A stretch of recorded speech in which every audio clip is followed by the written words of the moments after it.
Welcome back to another episode of A Mental Health Break with Vincent A. Lanci. I'm excited to launch another episode for you all. I'm Vincent Lanci, speaker, coach, and author of the book Left for Dead, A Story of Redemption. When I was 21 years old, I was the victim of a hit-and-run accident while walking home from a friend's birthday. After coming out of a coma and suffering from a traumatic brain injury, or you may know of as a TBI, I soon realized that it was time to put my mental health on a very high pedestal. This transformative experience has led me to create a podcast that is all things mental health. If you enjoyed today's episode, please rate the show 5 stars and continue listening by subscribing. Would it benefit you to hear from mental health professionals and influencers?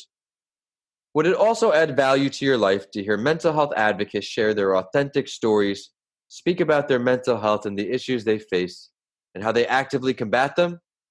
If you answered yes to any of those questions, you came to the right place. I would like to start by congratulating you for making your mental health a priority. On this episode, I am happy to introduce my guest, Tommy Dahlborg.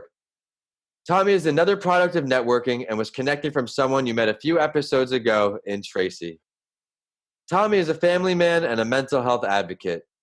He is doing his best to play a part in breaking down the walls of stigma surrounding mental health. He truly believes in the power of being real and sharing your struggles and allowing others to just know you're not alone. This belief has led him to create his own podcast called the Thru Vulnerability podcast. He will talk about his experiences, podcast, and so much more. And even though he is a New England Patriots fan, I still had to have him on the show because of all the great work he's doing. Allow me to please introduce Tommy Dahlborg. Tommy, thank you for coming on the show. Vincent, thank you so much, man. You had to throw out that Patriots thing, but hey, I'm very excited to be here. Thank you. Absolutely. Would you mind please introducing yourself to our listeners a little more and sharing your story before we dive in and get going? And also, please do share your role relating to mental health. Yeah, definitely. So like Vincent said, I'm Tommy Dahlborg, and I'm 24 years old. Graduated college a couple years ago, and the reason I say that is because a lot of my story started coming to fruition in my senior year in college. So I lived with anxiety for as long as I knew, but I couldn't actually put the word anxiety to it until maybe 7th grade. And I had this conversation with my dad. I remember it was on a car ride. I say to him, I'm like, Dad, I think I'm anxious. And, my dad being incredibly loving, we have a great relationship. He says what he says was meant the best way possible. He said to me, Tommy, don't worry about it. It's all in your head. And I think that anybody who's dealt with anxiety has heard that. You know that it's coming from a good place. But if it was possible to just not worry about it, that's probably what I would do, right? And so years go on from that point, and it continues to compound. I continue to struggle with more anxiety. I get to senior year in college, and all of a sudden, I'm at this point of my hands are basically trembling all the time, no matter what I do. The anxiety was just so bad. And so it wasn't until I was in this relationship with this girl my senior year, so an ex-girlfriend of mine, it was actually a toxic relationship, which propelled me to seeking out help. So she actually shared a little bit about herself, talked about how she struggled with anxiety, how she had seen a mental health professional. And that's really what motivated me to go and do the same thing. Her telling me that and being vulnerable with me allowed me to see that it's okay if I go and get help. And so, it's been a couple years since then. I've sought out help from a psychiatrist. I see a counselor now. And like you mentioned, I'm just doing what I can to help break down these walls and make it a common conversation to talk about these mental struggles. Well, I appreciate your bravery and your willingness to share your story because it does go a long way, as we know. And thank you for emphasizing that it is okay to see somebody if you need to, because the leaps and bounds you can make from just doing it can pay major dividends. So, Tommy, on each episode, I share the mental health story of someone who is famous because I want to let you, the listeners, know you are not alone. I want you to understand that even though someone looks like they're healthy from the outside, they may not be on the inside too. And for today's episode, I will introduce the mental health related story of comedian and actor Wayne Brady. You may have seen him in a number of ways, including an actor, game show host, comedian, singer, producer, usually happy roles. This is a perfect example of how, even though someone may be laughing, they may also be struggling too. I would like to start the article with some advice he gave to those battling depression or their own struggles in, quote, "It took me a while to get my stuff together to go, you know what? If you're not happy, you have to do something about it. Just to admit that you are feeling this way is a huge step. To claim that, to say, why do I feel dark? Why do I feel unhappy? Let me do something about this." The tragic passing of Robin Williams, who battled depression, was very hard for Brady to deal with. Brady had revealed that he hit rock bottom on his 42nd birthday, recalling, quote, "I was there by myself in my bedroom and I had a complete breakdown." Just go ahead and imagine for yourself a brother in his underwear in his room. You got snot, and that birthday was the beginning of, okay, I've got to make a change. I will end this write up with one more powerful quote he delivered, there were so many in these articles I read. And he said, quote, "It's difficult for men in general. I think because of this, the way we're raised. We feel any of the negative emotions or that dark cloud settle on you, and you feel like you need to cry out or speak to somebody about it. And nope, I'm not going to do that because I'm a man." That's what you're taught. That's how you are programmed. And that's what kills us. Tommy, what do you take away from this story on mental health? Man, there's a lot in there, a lot of good stuff, a lot of good stuff. I think the first thing I think of is just how grateful I am that Wayne came out and shared these really vulnerable parts of him, these really difficult things. And, you know, it's important for us to have these conversations in order to break down those walls, to, again, like I said earlier, make these conversations normal. And it helps so much more when somebody who's got a major following like him is doing the same. And I think you see more and more people in positions like his doing so, which is just amazing. I also love that, he came out and he kind of gave a call to action. And it just made me think about how, at the end of the day, support from loved ones is huge. It's so important and is many times needed. With that said, at the end of the day, it comes down to you to go and decide that you need to do something. And I'm just really glad that he said that when he was like, you know what? If you're not happy, you have to do something about it. In that, the power in claiming it, like he said, is huge. He brings up such a great point, a powerful point about being a man and having to be difficult to come out and talk about these things. And so I really think about how amazing it is for people like you, people like me, other men to talk about these things, because it is different. All of a sudden, I have this podcast called Strength Through Vulnerability. Men have been programmed for ages to not be vulnerable, to put a mask on. And so it's just great to see him tearing down these walls, man. It's a crazy story, crazy good story. Yeah, I'm very inspired by your story as well. And unfortunately, there's a lot of stigma because people won't even speak about it at work because they may think they'll get fired. And that's just so terrible because what comes up at times is you break your hand, you take the time to rehab it. You break your foot, you take the time to rehab it, your finger, so on. You're going through some depression or some anxiety, you can't take 2 or 3 weeks out to get back on track and prevent it from being a lifelong occurrence. There was no research or anybody talking about it for us growing up. And Mhm. as far as being a man, it's a great point. Kevin Love was one of these stories, the NBA player at one point I've done, and he talked about how his dad said, you're a man, you mask those emotions growing up. So you Mm. doing your part, me doing mine, and working with everybody else to normalize the conversation is something that we are on our way to doing, but we've only just begun, unfortunately. But I think it's a great segue here to the main event. I'm really excited to learn your story, Tommy. On each episode, my guest and I go over this series of 6 questions, which only slightly varies depending on if the guest is speaking on their own or others' mental health. You ready to go, Tommy? I'm so ready. Let's do it. Great. So many would agree that the more common or at least talked about types of mental disparities are mood disorders, anxiety disorders, or schizophrenia disorders. What areas do you come across the most? It's a great question. And I want to start off by saying that all kinds of mental challenges are so important. They're all equally important and need to be talked about. And with that said, I come across mood disorders and anxiety disorders the most. And I think a lot of that is because those are what I've struggled with. I'm somebody who's struggled with anxiety. I actually didn't mention earlier, I don't think, but I have OCD, Okay. struggle with things like intrusive thoughts.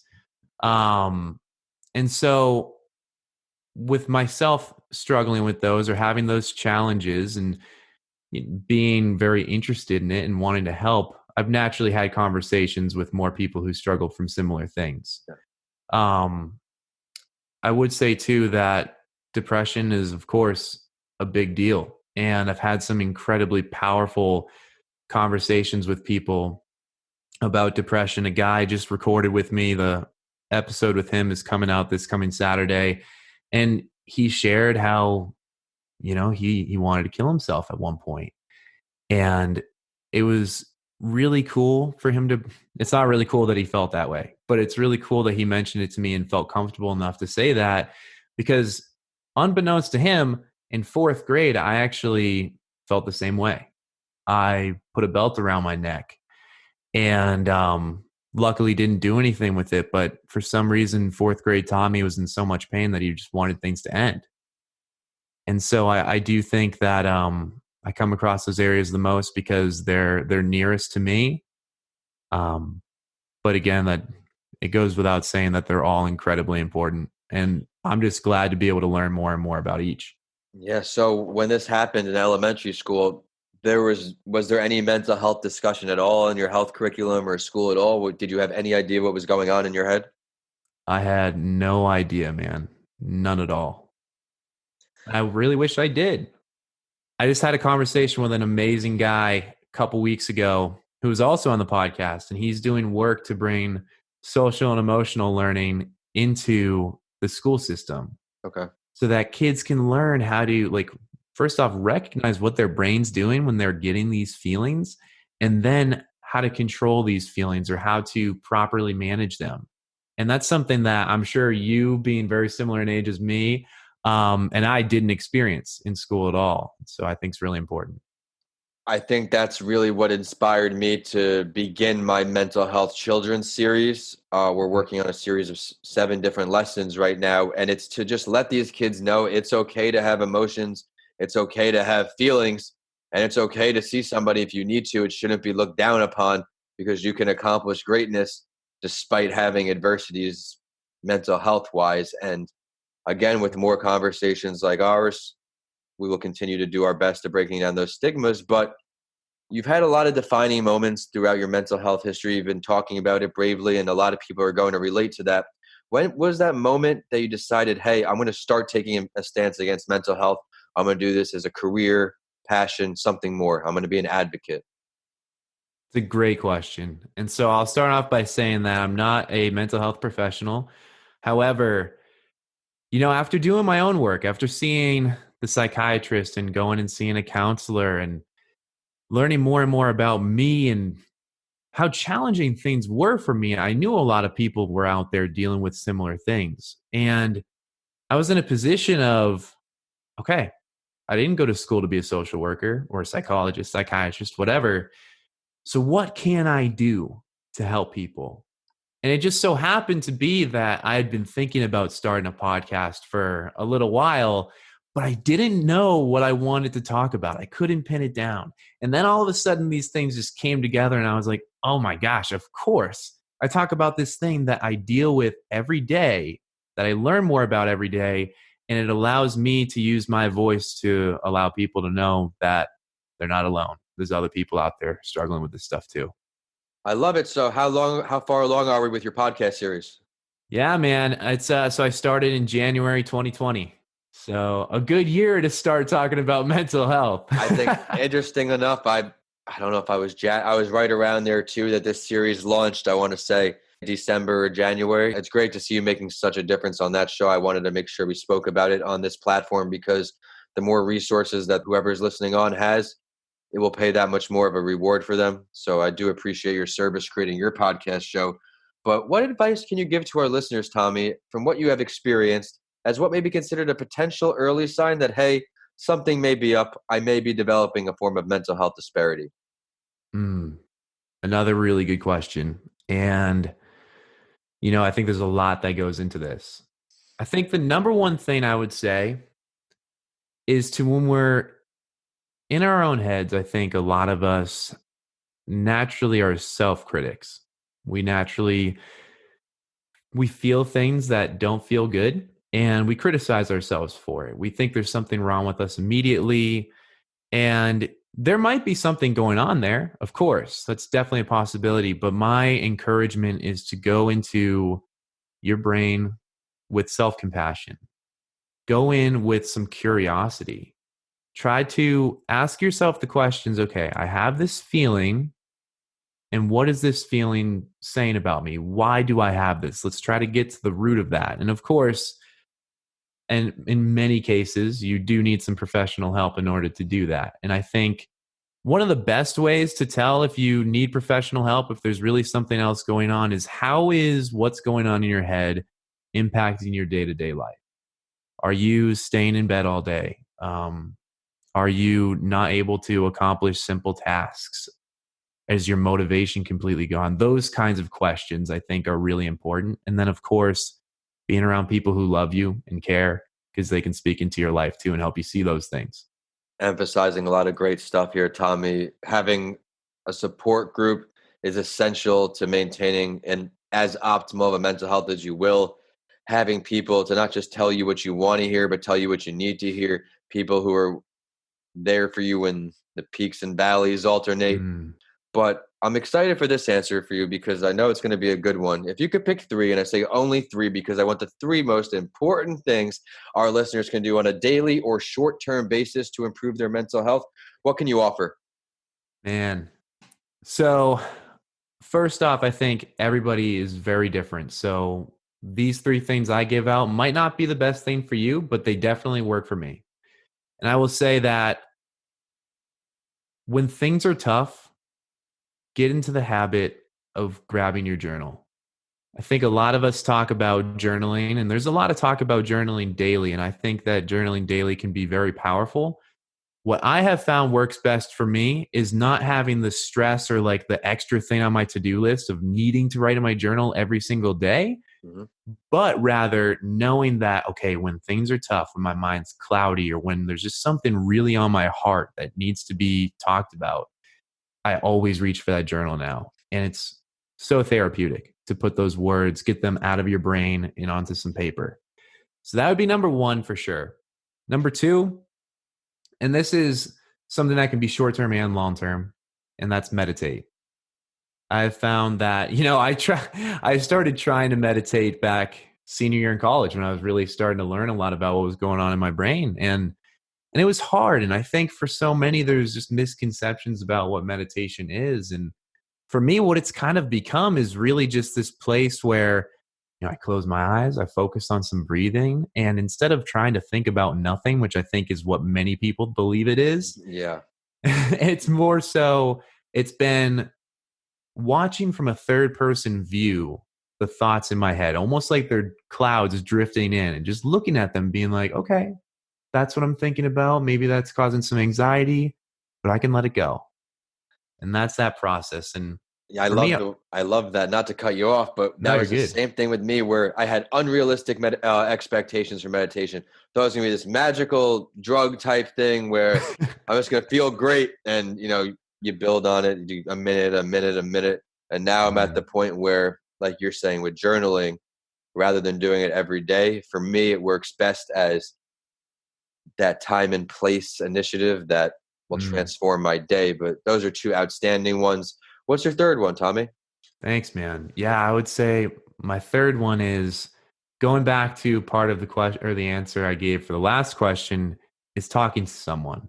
And that initially doesn't need to be a mental health professional. I think so. I live with my little sister right now. Okay. We have a really close relationship. So I'm 24, she's 21.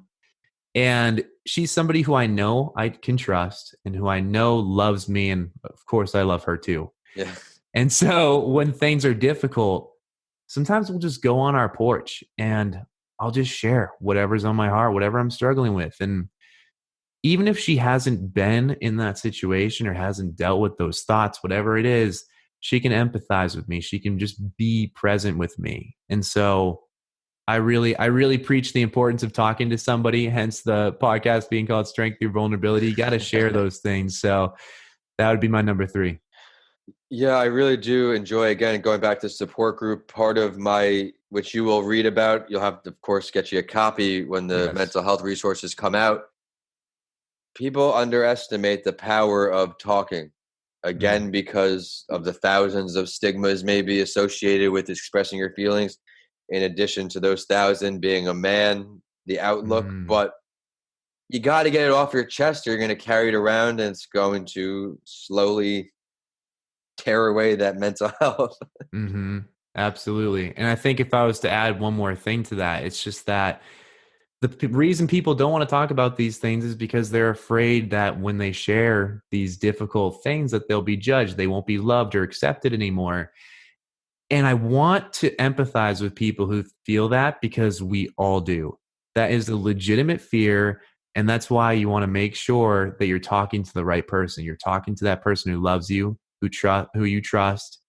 And that's why a lot of times it ends up being a mental health professional, someone who isn't going to say no to you or say bye to you when you bring up something difficult, because they're trained to do that.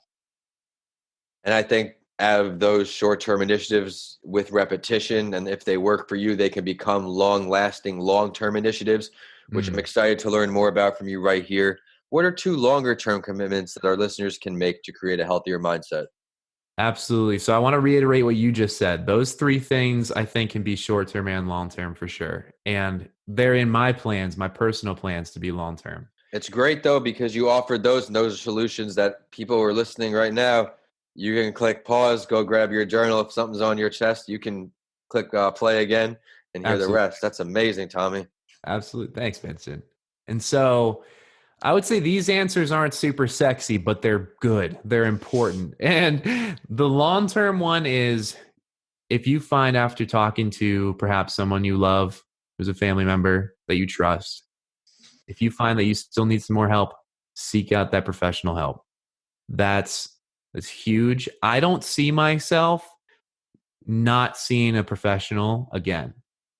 And I want to make sure I said that right. What I mean is, I see myself seeing somebody for the rest of my life.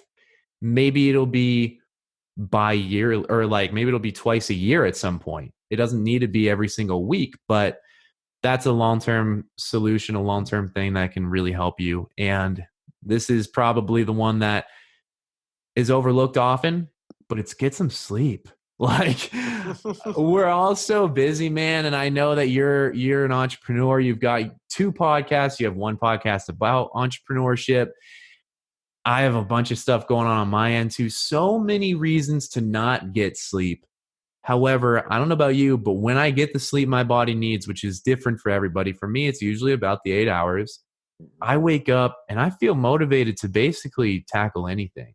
And when I don't get that sleep that I need, that's really when I feel, I don't want to use the word weak or weaker, but that's really when I think my anxiety and OCD is at its finest.